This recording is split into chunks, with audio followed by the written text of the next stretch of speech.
er sådan en udmelding. Hvad er det, du beder danskerne om? De skal lade bilen stå. Det er sagt.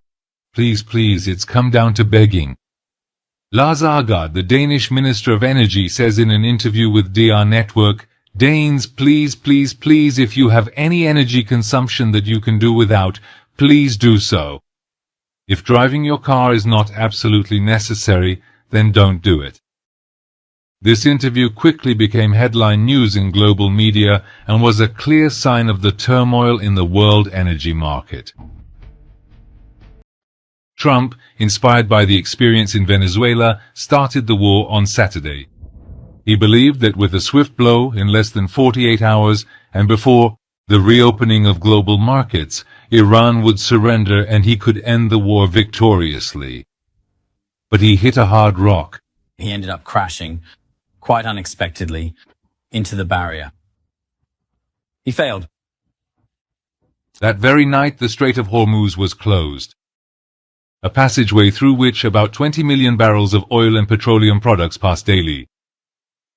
The closure of this route meant a 20% reduction in the global oil supply, the biggest disruption to oil supply in modern history, even bigger than the oil crisis of the 1970s during the Arab-Israeli War. And even bigger, out of all the supply disruptions in the past century, the global energy market quickly became agitated. Historic spike. Look at this. Oil prices 9 months ago, all the way on the left side of your screen. That was the last time there were tensions with Iran and a conflict. And that looks like just a tiny increase compared to what's going on now. And even approached as high as $122. In Europe, the price of natural gas experienced a growth of about 100%. In such circumstances, Trump became the main suspect for the global rise in fuel prices and began to struggle to get out of this self-made quagmire. The first measure was to use strategic reserves. The G7 countries, including the United States, Canada, Britain, Germany, France, Italy, and Japan, decided to cooperate with the IEA. They, along with the International Energy Agency, released 400 million barrels out of a total of 1.2 billion barrels. They released their strategic reserves into the market. IEA countries will be making 400 million barrels of oil available. Out of this supply, the direct share of the United States was about 170 million barrels. This action caused the level of this country's strategic reserves to drop to its lowest point in the past 50 years.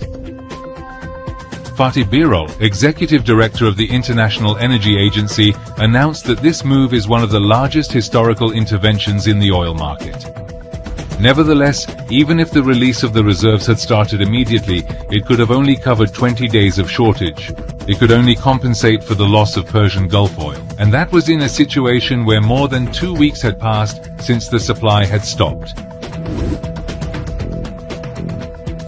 Tensions in Strait of Hormuz. Iranian strikes have, in fact, as we know so far, they have halted the traffic in that waterway through which a fifth of the global crude oil and liquefied natural gas normally passes. Trump's next solution was to escort and insure the oil tankers. As always, he tried to create a media achievement through his tweets and speeches.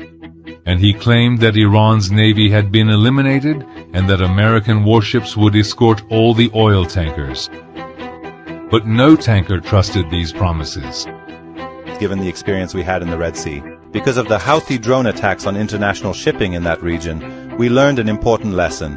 As long as there is significant drone capability and no guarantee of a ceasefire, it's really hard to put our colleagues and our ships at risk. The Economist magazine wrote in an analysis that successfully escorting a massive fleet of 320 individual oil tankers through the narrow and strategically vital waters of the Strait of Hormuz is a monumental logistical challenge that could potentially take up to 2.5 years of continuous operations to fully complete. Sepah Navy, Iran's Islamic Revolutionary Guard Corps Navy. From now on, all navigating through the Strait of Hormuz is forbidden. No ship in every type is not allowed to pass from the Strait of Hormuz till next notice. The presence of the Iranian Navy caused several tankers to pay the price for this risk. and other ships also stopped trusting Washington's promises. Very soon the Americans also retreated. Caroline Leavitt, the White House spokesperson, announced that this operation is not feasible.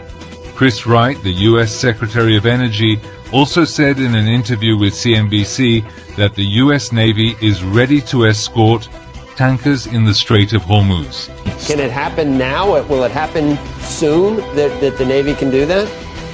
It'll happen relatively soon. The next step was to use false now. news. One such case was a tweet by Chris Wright, the U.S. Secretary of Energy, who claimed that a tanker had passed through the Strait of Hormuz under U.S. escort. The release of this news caused the price of oil to suddenly drop from around $110 to $80. But the commander of the IRGC Navy immediately responded and said this claim is a lie. A little later, the U.S. Secretary of Energy admitted on Pakistan News that the report was false. The Speaker of Iran's parliament also reacted, saying that tankers passing through with U.S. escort might be possible, but only on PlayStation. After the tweet was deleted, the media criticized the uncertainty that this fake news had caused in the market. Chris Wright asked people around the world to be patient, but the market once again resumed its upward trend. The next piece of fake news was about mining in the Strait of Hormuz.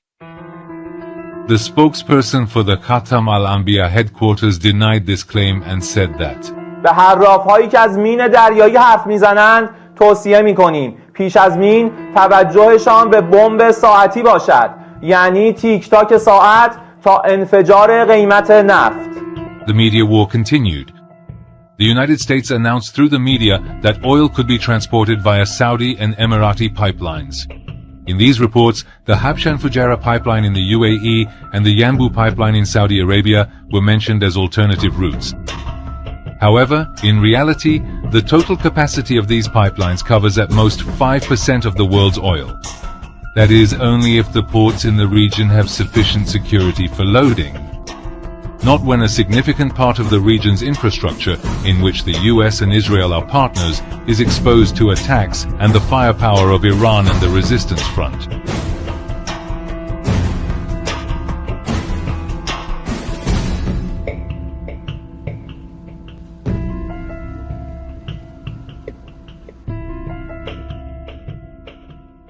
At the same time, Trump tried to calm the market with contradictory statements.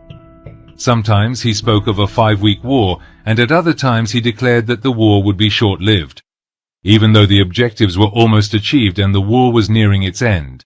You called it an excursion. You said it would be over soon. Are you thinking this week it will be over? No, Are you talking but soon. about days? I think soon. Okay, and with respect Very to... soon. Look. But just a few hours after, he would talk about heavy attacks in the future. These contradictions reflected less the reality on the ground and were more an attempt to manipulate prices and psychologically manage the market. The Financial Times also confirms that the US artificially kept oil prices low by manipulating oil futures trading.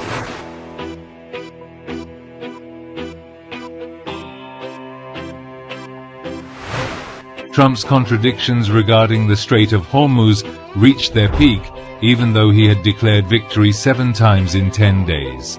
But at the same time, he was requesting help from 7 countries around the world and from NATO. Jordan.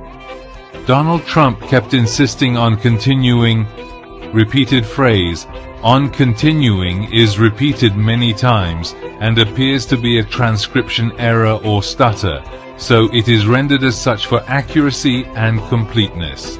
Looking at the current position of France and its diplomatic efforts, it is clear that if these actions do not provide a substantial and meaningful resolution regarding the complex issue of Iran, then a very dark and uncertain future certainly awaits the stability of this entire international alliance. The stakes are incredibly high for everyone involved, and without a clear breakthrough in negotiations or a change in strategy, the cooperative bond that has been built over many years could face an unprecedented level of strain and potential collapse in the coming years. In another move, the U.S. Treasury Department suspended the sanctions on the sale of Russian oil to Asian countries for 1 month. To increase the global reach of existing supply, the Treasury Department is providing a temporary authorization to permit countries to purchase Russian oil. Washington wanted more countries to be able to buy Russian oil. A decision that gave Moscow more leeway in the Ukraine war and also provoked objections from Ukraine and some European countries. Nevertheless, none of these measures were able to curb the upward trend of the market. By the end of the second week of the war, Brent oil stabilized above $100 and crude oil above $90. But in reality, things are decided on the ground. The reality is the oil tankers that are being damaged one after another. More than 300 oil tankers filled with oil that are unable to take on new cargo. Ports that lack the necessary security for loading. The reality is the reduction in oil production in Kuwait, Saudi Arabia, Iraq, the UAE. The reality is the Strait of Hormuz, whose images can be compared to last year. The reality is the increase in Iran's oil sales compared to the start of the war and the growth in the country's oil revenues due to higher prices. The reality is the long lines at gas stations. The struggle to buy liquefied gas and the rise in fuel prices in Europe, America, and East Asia. As the LPG crisis deepens across India, shortages of LPG cylinders have triggered long queues outside gas agencies, with anxious residents waiting. The reality of the spread of remote work in some East Asian countries such as Taiwan, Vietnam, and Malaysia has been limited. It is cold.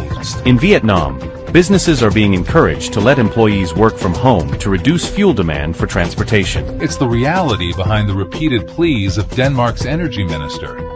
Please, please, please. It's the reality of 52,000 canceled flights in West Asia and travelers stranded at airports. It's the reality of rising jet fuel costs, declining ticket sales, and the drop in the stock value of airline companies like Boeing. It's the reality of the warning issued by Australia's energy minister. The reporting released today shows Australia now has 37 days worth of petrol, 30 days worth of diesel, and 29 days worth of jet fuel. It's the reality that Europe's gas reserves have dropped to their lowest level. Hundreds of thousands of expats and tourists who fled Britain for what they thought would be a sunny, vibrant haven were instead left shaken by the sounds of drones and bombs. It's the reality a capital flight from Dubai, a roughly 30% drop in property prices, and headlines in some media outlets declaring that Dubai is finished. It's the reality of The Economist's headline, which says attack on the global economy. And in the article it writes that Iran is already the winner of the war. And this is only the beginning of the story. Right now, the crisis is visible at gas stations, but if the war drags on, industries will gradually become paralyzed as well. The science of this can be seen in the red heat maps of global stock markets. Financial markets speak more honestly than anyone else. Some analysts are even talking about oil reaching $200 if the war continues. The reality is that the Strait of Hormuz has become the decisive point of the war. Iran can now control the passage of oil tankers, define new trade routes, and create new economic benefits in exchange for allowing ships to pass. Now, Iran can give the green light to only 2 out of 22 Indian oil tankers waiting behind the Strait of Hormuz and, in return, secure the release of 3 seized Iranian tankers. Iran now has the right to define the end of the war. Now, Iran is exercising a right it had not used in past decades. It has control over the Strait of Hormuz and the energy market. In other words, what is taking shape is a new order in the energy market. An order centered around the Strait of Hormuz. An order that some call the Iranian Order of the Strait of Hormuz.